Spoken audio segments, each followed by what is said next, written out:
Hey everybody, it's Michael from Let's Do Crafts. It is officially summer, so I wanted to do something to, commemorate the occasion. So I put together this guy. I'm going to show you how I did it. All right, first we're going to start by adding some white paint to our surface. I am just using, typical, I believe the brand is Delta Creative, but I'm just using typical hobby store paint here. Not really going for a lot of coverage because we're going to be distressing it anyways, but you want to make sure it's covered, but not like you don't want to saturate the wood and wait forever for it to dry. The thinner the coat, the better, because it'll dry faster and it'll be ready to use.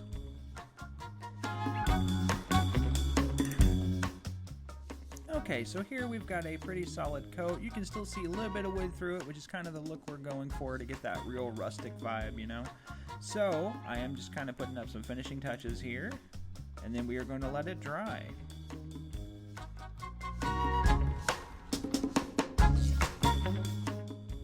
Okay, so now our surface is dry, so we're just going to take some 120 grit sandpaper and just lightly kind of brush along it. I like to hit the outside edges a little more so than the inside surfaces, just because if it was an actual rustic piece, typically the outside edges get worn faster.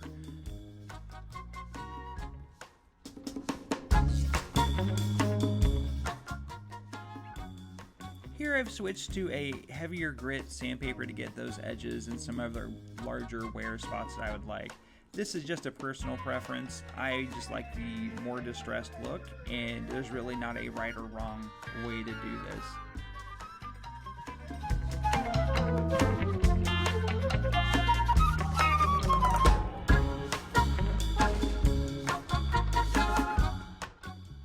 After hitting it with the heavier grade sandpaper, I go back over it with the lighter grade again just to make sure it's nice and smooth for that transfer.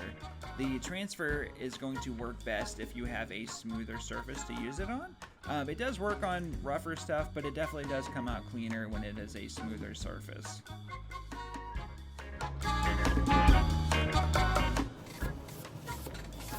Here I'm just using just a lightly moist paper towel to kind of wipe up some of the dust from the sanding. And that way it's a clean surface when I go to press the transfer down. So what we're going to do now is we're going to take our transfer and start fuzzing it. So fuzzing is what we do. We put it on our fuzzing cloth, sticky side down, so the fibers bind to the sticky side. That way, whenever you go to use it on your surface, when you're peeling it back off, you don't stretch and damage the actual transfer. And you can keep reusing them. And if you decide you have too much fuzz on there, it's really easy to get back off without damaging the sticky side. It's amazing.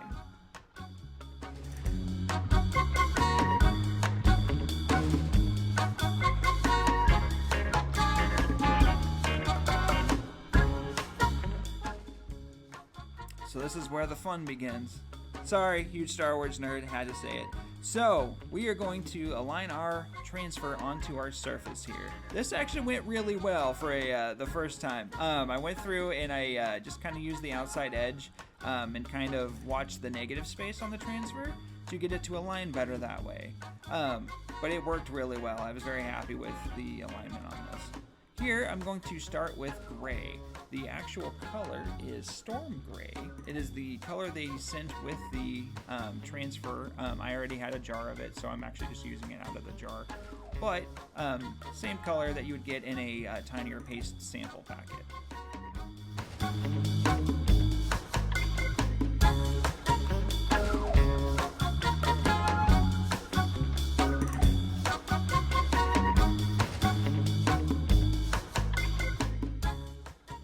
Something they do have available is a multi-tool, which has different edges and smaller squeegees on it to make some of the detailed stuff easier.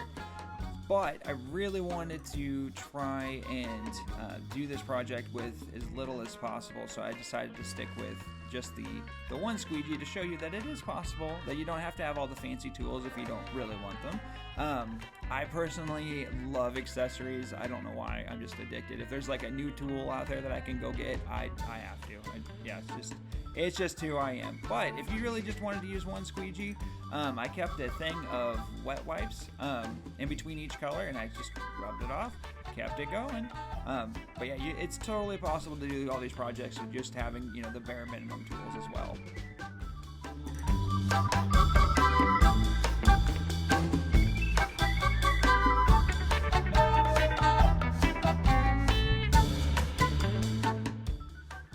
Moving on here, we are using Meadow Green, another color that actually comes with this project as well. I do really love this green.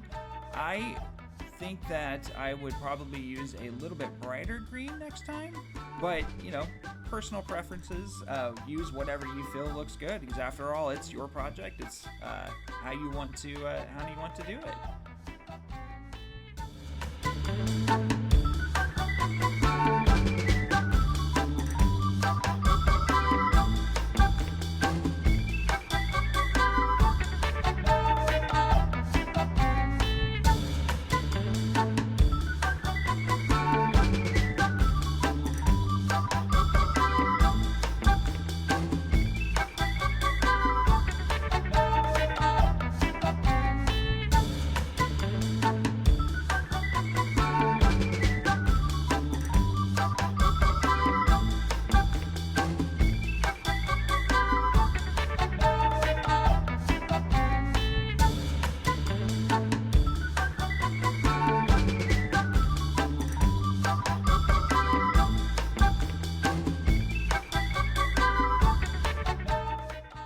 So we have finished up with our Meadow Green.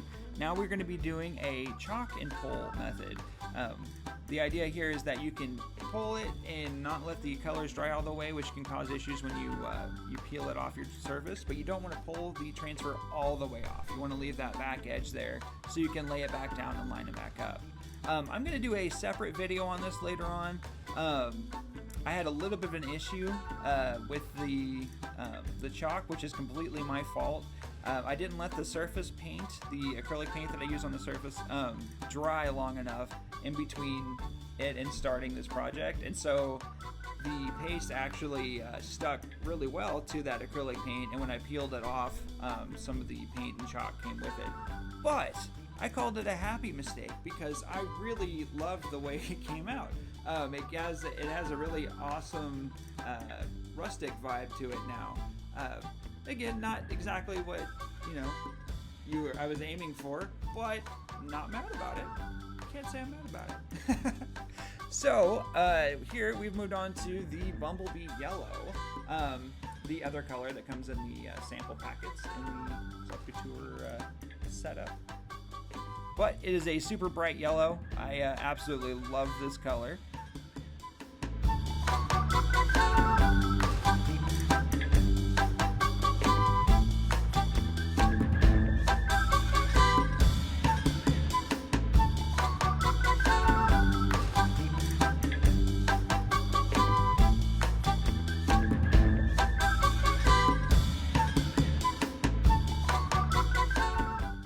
Alright, we're finishing up the yellow and we are ready for our peel and reveal. Look at that. That came out fantastic. I absolutely love the way this came out. I'm so happy with it. Well, that's it for now, guys. If you would like more information on how to get the Club Couture transfers monthly sent to you, or if you would like more information on how to become a designer, feel free to message me or check out my link tree, which is in my bio, and you can get more information there as well. We'll see you next time.